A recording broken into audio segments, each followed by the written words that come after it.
After a year on the road, I thought I'd get tired of traveling. The endless clatter of railways, highways, and everything in between.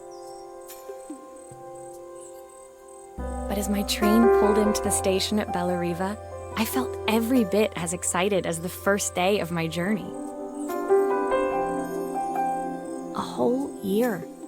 It felt like a lifetime. The places I'd seen, the people I'd met, of course, the forgotten treasures I'd given a new lease of life along the way. I'm a restorer by trade. Bringing our most beloved possessions back to life is what I love to do. I'd been traveling for months, working my way from one town to the next, fixing everything from family heirlooms to VCRs. Bellariva was my chance to take a break. Unfortunately, that would have to wait until after I'd unpacked.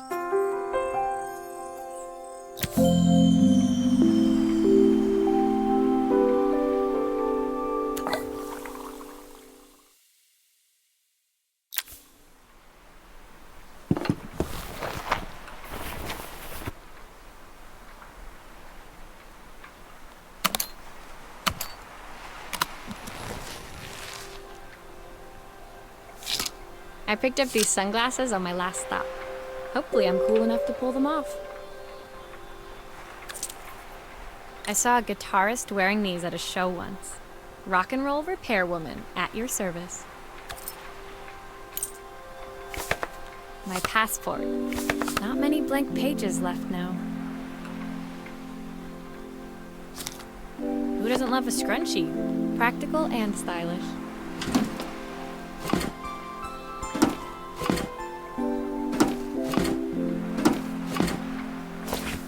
My favorite overalls. These will never go out of style.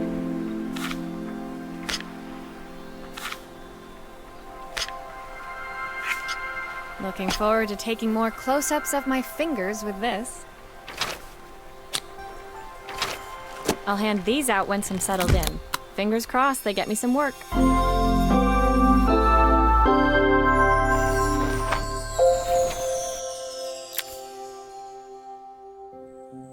Finally, I'd made it to Bellariva. I'd come for the food festival, taking place in a few days' time. After living off TV dinners and instant ramen for the last few months, I was craving a decent meal. Of course, I'd need to earn enough money to pay for it, so I figured I'd head out the next day and find some work. My parents never wanted me to go. They wanted me to stay in their shop and have a simple, stationary life.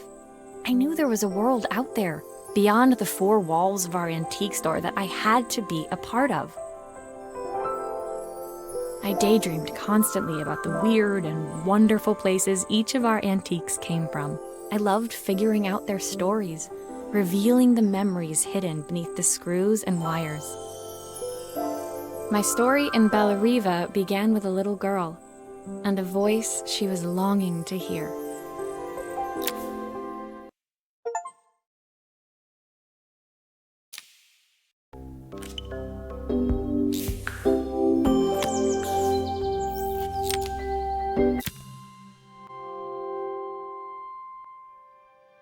It was my first morning in Bellariva, and I couldn't wait to leave my hotel and explore. It was a quiet town, its streets and alleyways basking peacefully in the hot morning sun. In the main square, meanwhile, preparations were underway for the festival in a few days' time.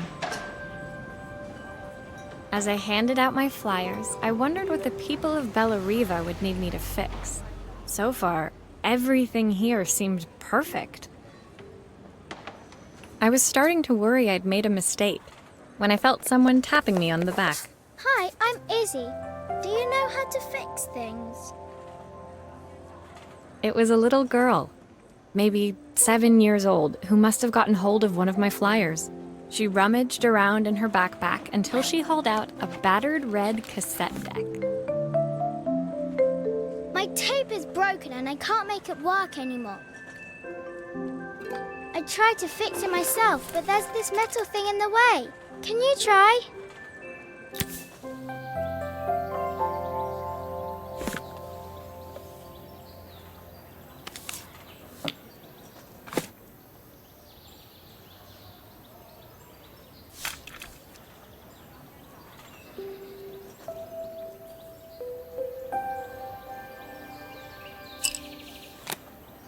did you do that?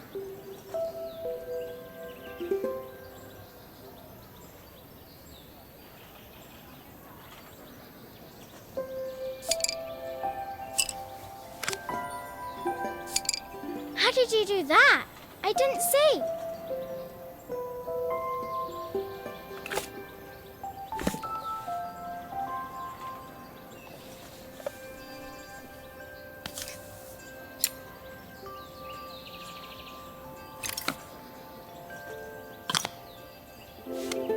Aha!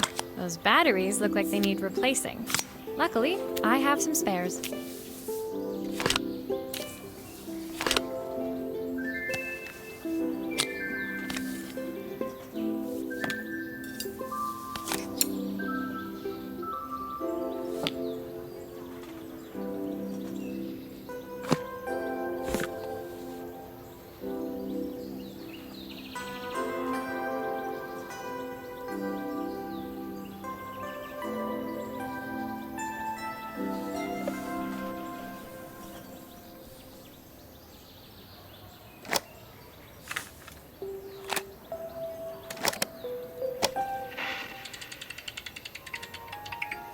Will you dream a dream for me?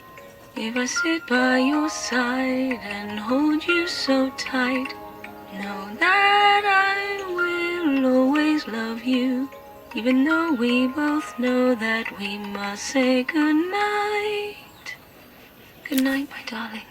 When it finished, Izzy picked up the tape deck and tucked it carefully into her backpack. Thanks, Maria. You're the best person at fixing things ever. No problem. Who was that singing? They're very good. It's my mum. She's not here anymore. Izzy trailed off. It was the kind of silence a cassette tape would never be enough to fill. When Izzy's friends called for her, she dug deep into her pockets, looking for something to pay me with. Eventually, she produced a grand total of a stick of gum, 3 mismatched buttons, and a yo-yo. I usually preferred a check, but Izzy looked so serious, I wrote out a full receipt. She seemed like a happy kid, but beneath it all, part of her life had been shattered. A part I wouldn't be able to fix.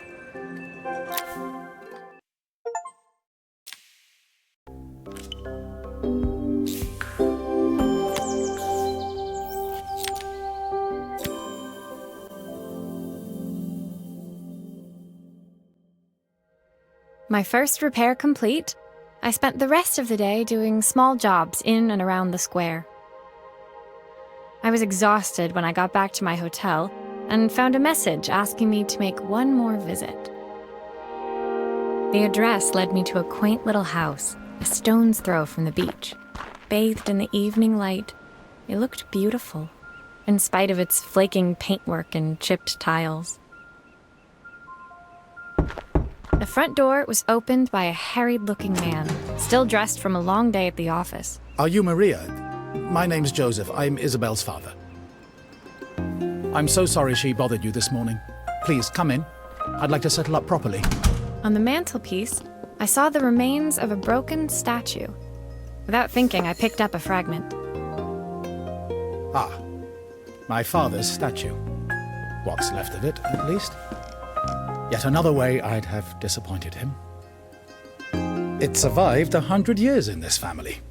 But 5 minutes with Isabel and... Do you think you can salvage it?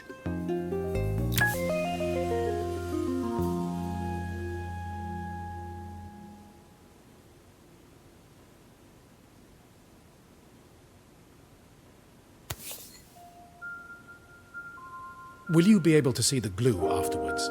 I don't want people seeing the cracks.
Sometimes I think my daughter should come with a warning label.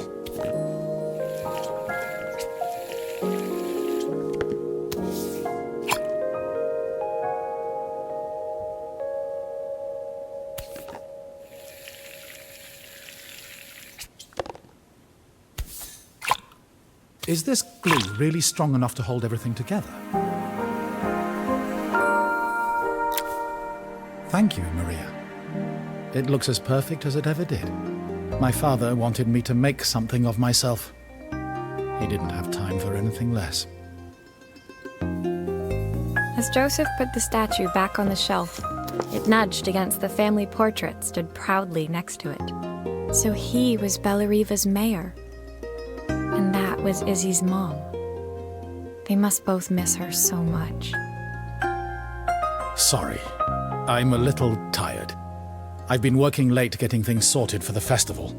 There's only a few days to go. Looks like I'll be working late. Again.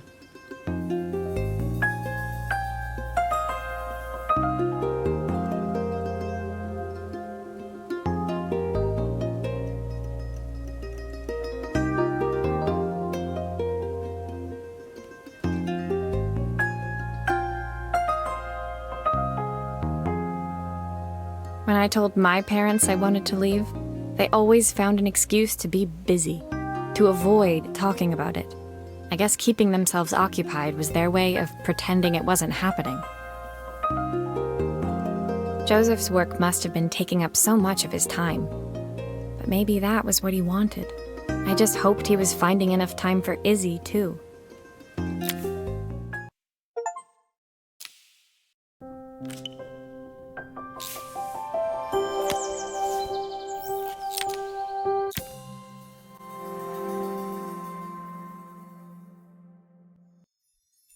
My second day in Bellariva dawned bright and clear, another beautiful sunny morning. Walking into town, I passed cafes overflowing with customers cradling their morning coffees. I stopped, breathing in the smell of roasted coffee beans and freshly baked pastries. I was about to go inside when the owner of Carmen's, the cafe next door, stopped me. Hello, Maria? Were you here yesterday handing out flyers? I have a job for you. Her place was petite, tucked between its competitors as if hoping they wouldn't notice. Judging by the empty tables inside, though, her potential customers hadn't noticed it either. It's a bit slow today, but we're just getting started. I'm sure it'll pick up soon. As Carmen chatted, she walked over to the counter and returned with an old rotary phone. At least I've got plenty of time to practice my recipe for the festival. It's a new special I've been working on. I was hoping to call my sister for some, seasoning tips, but it won't connect. Can you see if you can figure out what's wrong?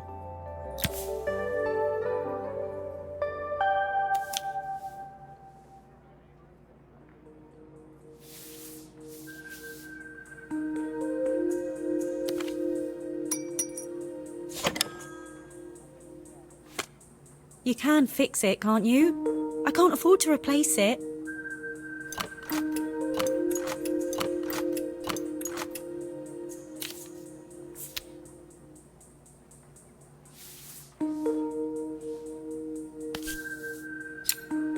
Obviously, we'd normally be much busier than this.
connections aren't quite right. I should check the wiring.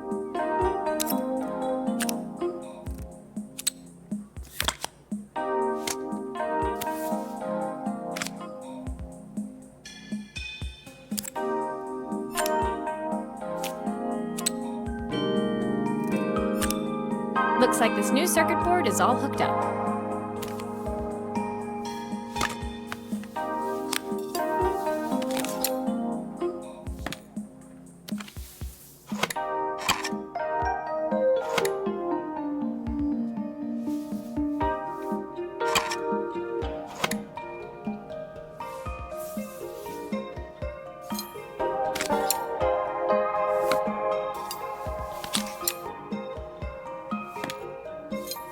There's still a part I need to attach. Where does it go?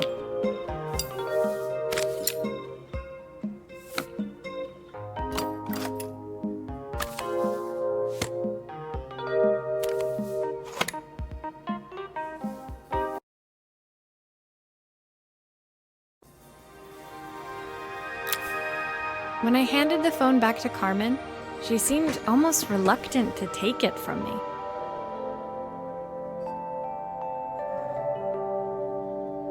So it's all working now, is it? I don't have to leave it to dry or let it cool down?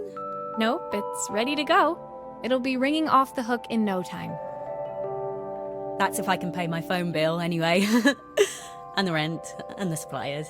Anyway, take a seat and I'll be right with you. Your coffee's on the house. I sat at one of the empty tables, while at the counter, Carmen had started dialing the phone. Hello? How's my favourite sister doing today? As she talked, Carmen became more and more tense. This didn't seem like a call for some cooking advice. I know I still owe you from last time, but I can't afford to take part in the festival if I don't pay. I could almost feel the eye roll at the other end of the line. You don't need to be here, though. Can't you just put the check in the post? When the call ended, Carmen brought me my coffee, her hands trembling. Sorry about that. My sister's decided to fly in for a visit. Oh God, I have to get ready. Actually, I might have another job for you. Can you come by tomorrow?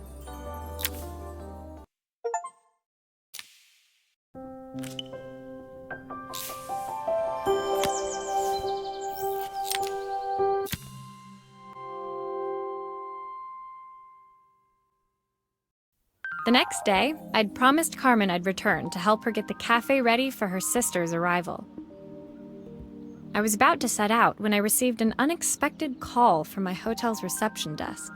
Apparently, another guest had asked for me by name. Curious, I took the creaking elevator up to the top floor and made my way to the room number they'd given. I knocked. Are you here about the camera? It's about time. The woman in front of me was immaculate. Not a hair out of place or a crease to be seen. My sister tells me you know how to fix things. I'd usually go to an expert, of course, but in this town... So this was Carmen's sister? The two of them couldn't have been more different. Inside her room, I saw a beautiful reflex camera, any professional photographer's dream. The viewfinder is completely dark. I can't see anything through it at all. I assume you can figure out what's wrong.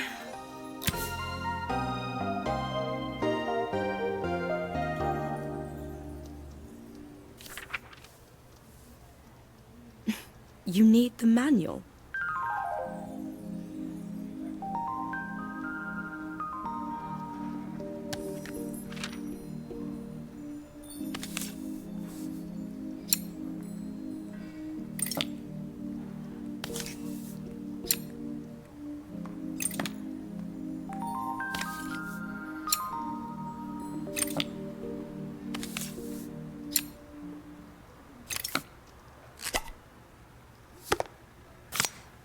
I don't suppose you've fixed anything this valuable before.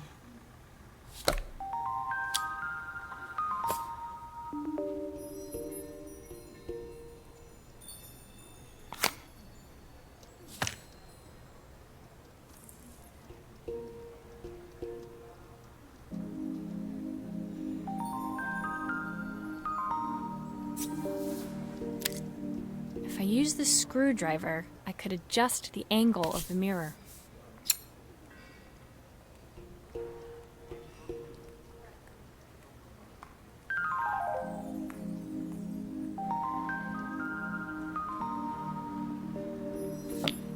Perfect.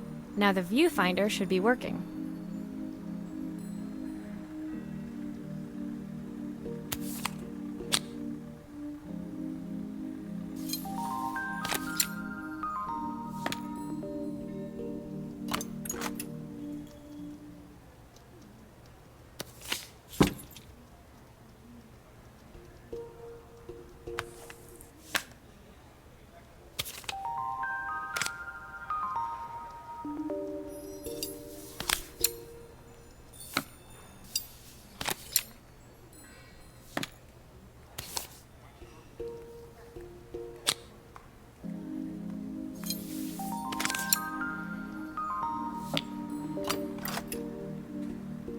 Still a few parts missing.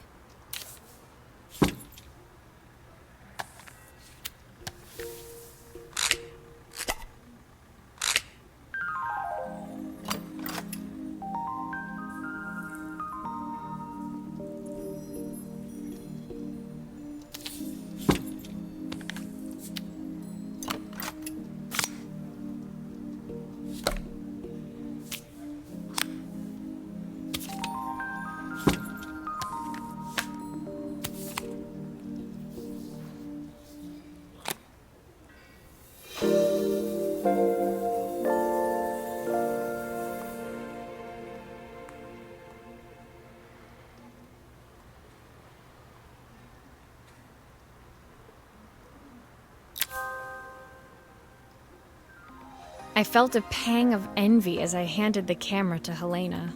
I put my disposable to shame.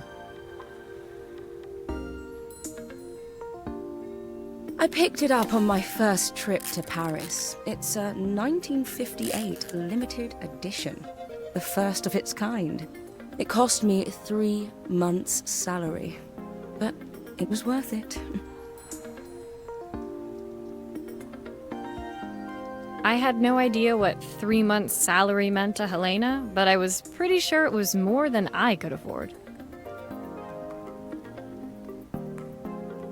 It was strange, really, that we were even staying in the same hotel. I'd picked this place because it was cheap and cheerful, but surely she could afford somewhere better?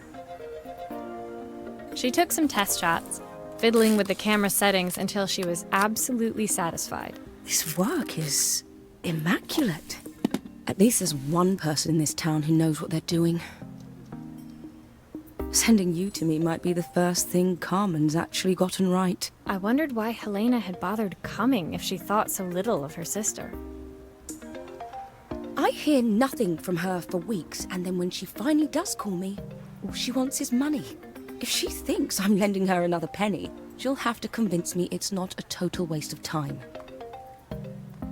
That didn't sound good. If Hurricane Helena was about to hit, I hoped Carmen was ready.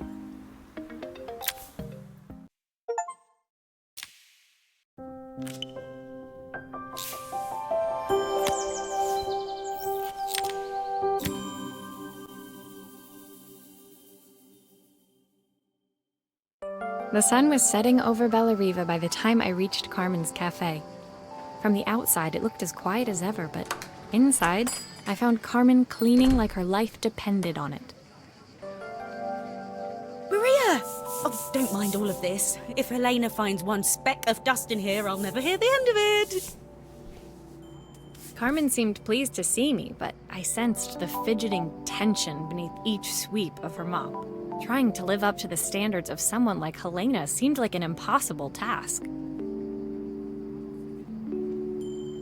I hope you didn't mind fixing the camera for her. She was furious when it broke.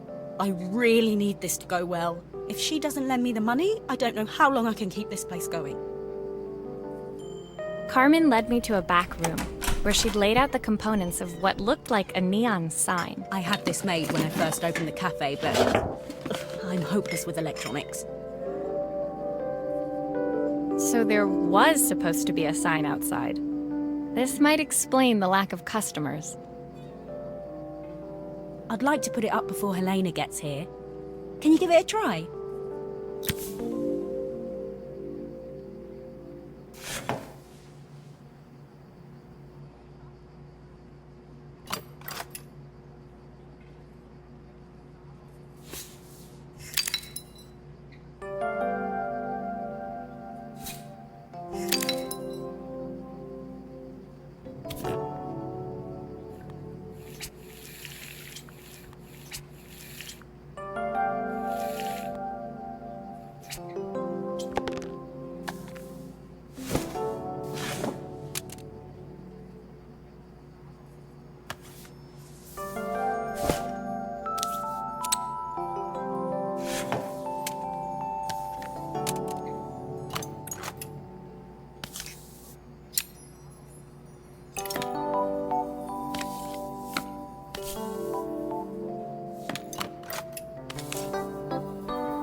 I don't know, it's a bit, flat. Maybe if it flashes, it'll really catch people's eye. Great idea. I think I have a spare part that could do that.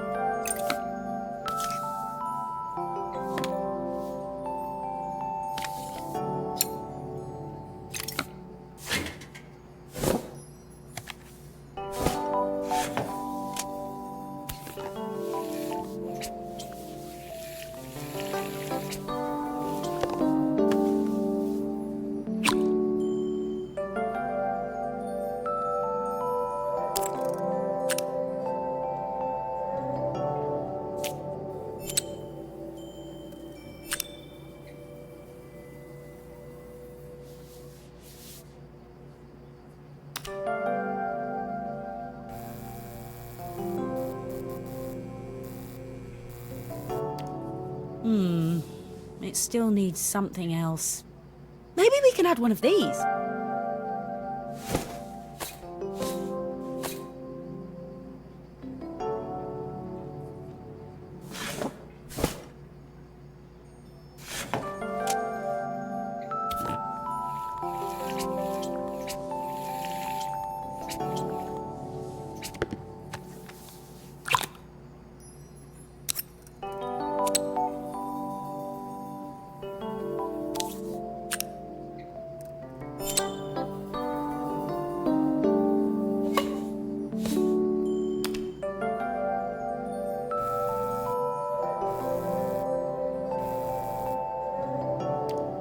I think the whole thing is supposed to light up.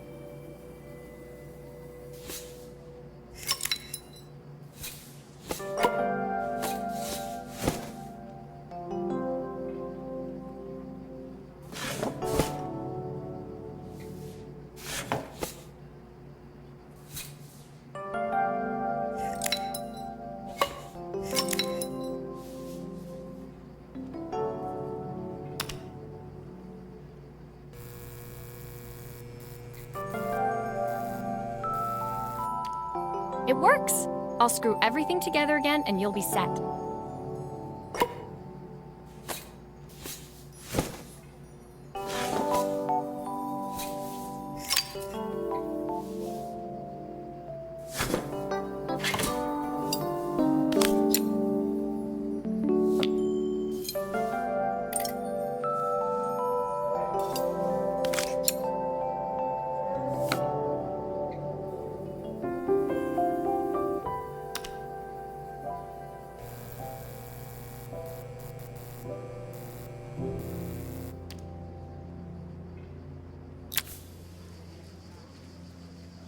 The sign fixed, we headed outside and mounted it carefully over the cafe door. Oh, that's perfect, Maria. It looks just how I imagined it. When I had this sign made, it all seemed so simple. Oh, I can't believe I might have to give it all up. I hope I've done enough. The smile froze on her face as she spotted something over my shoulder. I turned to see. Of course, my sister owns the only cafe in this entire town that isn't actually open. For better or worse, Helena had arrived. Carmen opened her mouth to explain, but Helena swept indifferently past her. Finally pausing in the doorway, she turned back towards Carmen. The first thing we're doing is getting rid of that hideous sign. And with that, she disappeared inside. I hoped Carmen's chances of saving the cafe hadn't disappeared with her.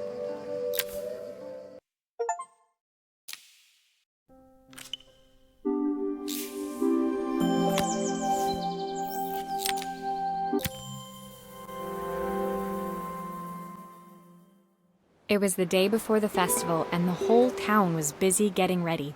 I had more work than I knew what to do with. When Joseph called with another job, I was craving the cool quiet of his and Izzy's seafront house. I'd barely reached their front door when I heard someone calling me. Psst, Maria, I need your help. Quickly, it's top secret. It was Izzy, peeking out from the side of the house. She beckoned for me to follow her. She led me through to a beautiful, unruly garden overflowing with flowers of every color. Nestled among them was a playhouse, its doorway almost completely obscured by a towering rose bush. You have to squeeze past it and breathe in real small, like this. Izzy took in a big gulp of air and crawled through the gap and into the playhouse. I hadn't planned on crawling in the dirt today, but the life of a repairwoman never did run smooth. On the table inside, there was an electronic toy. Not exactly the usual stock in my parents' antique shop. I had an accident. I didn't do it on purpose or anything, but it won't turn on anymore. Can you fix it for me?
Do grown-ups play games as well?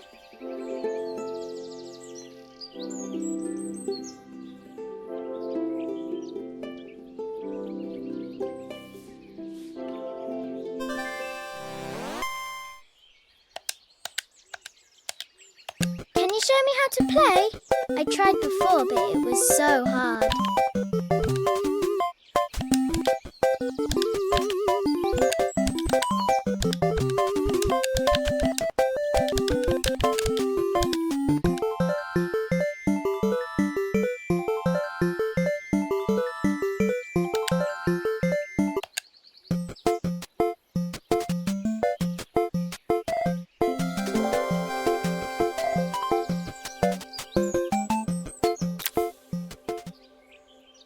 Her toy fixed, I watched Izzy retreat into its screen, taking refuge in a 3-inch world of her own.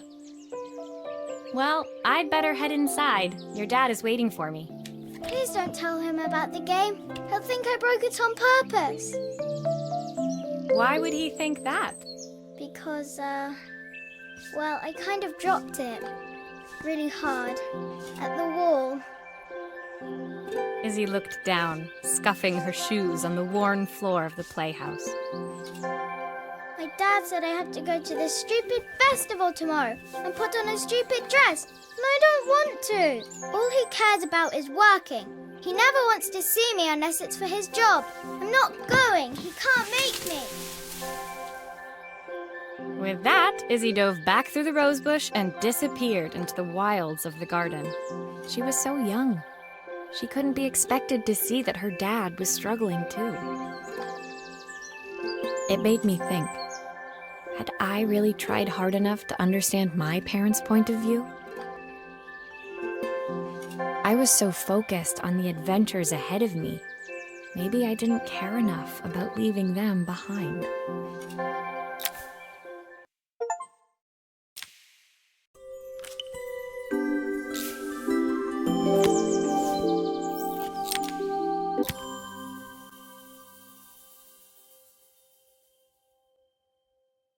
Leaving Izzy hiding in the garden, I walked around to the front of the house and rang the doorbell.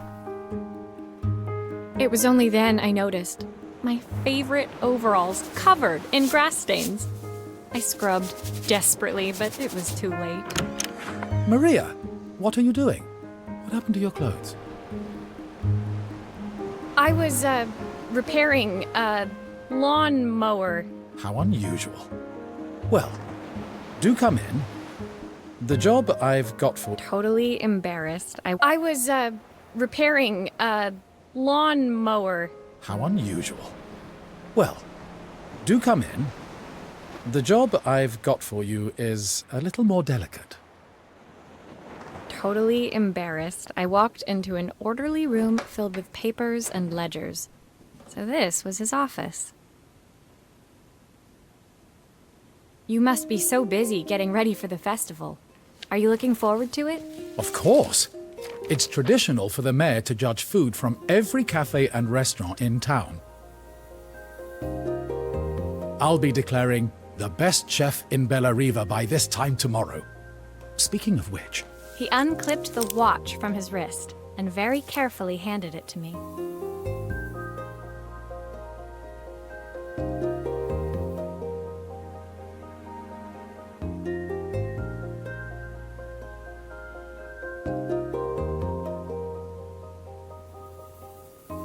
I'll have a tight schedule to follow, but my watch stopped working a while ago. Could you see if you can make it tick again?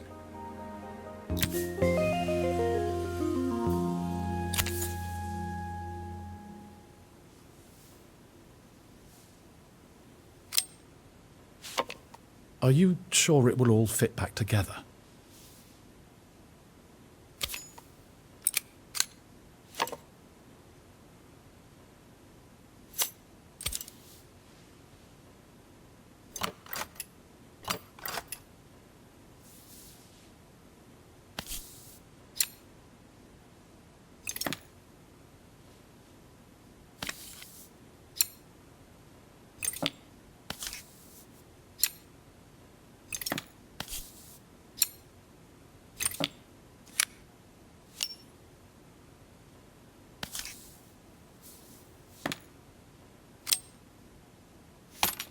Ah, the main plate has completely cracked. I'll need to replace it. The cogs look good, though. If I'm careful, I can reuse those.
I've not gone a day without this watch since my wife gave it to me.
Looks like something is still missing.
There's still a part I need to attach. Where does it go?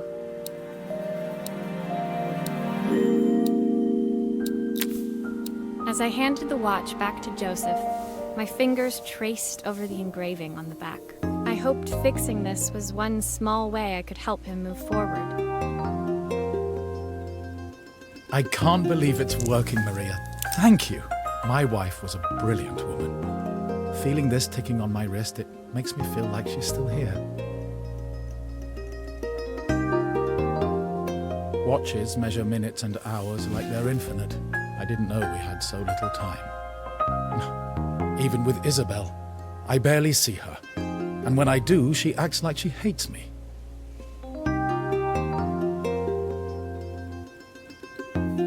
Just then, the phone rang. Even when he was at home, his work was never done. Sorry, Maria. I have to take this. I'll see you at the festival tomorrow. As I left, I turned and saw him pacing the floor of his office, his watch glinting in the afternoon sun. I hoped its quiet ticking would at least bring him some peace during the busy days to come.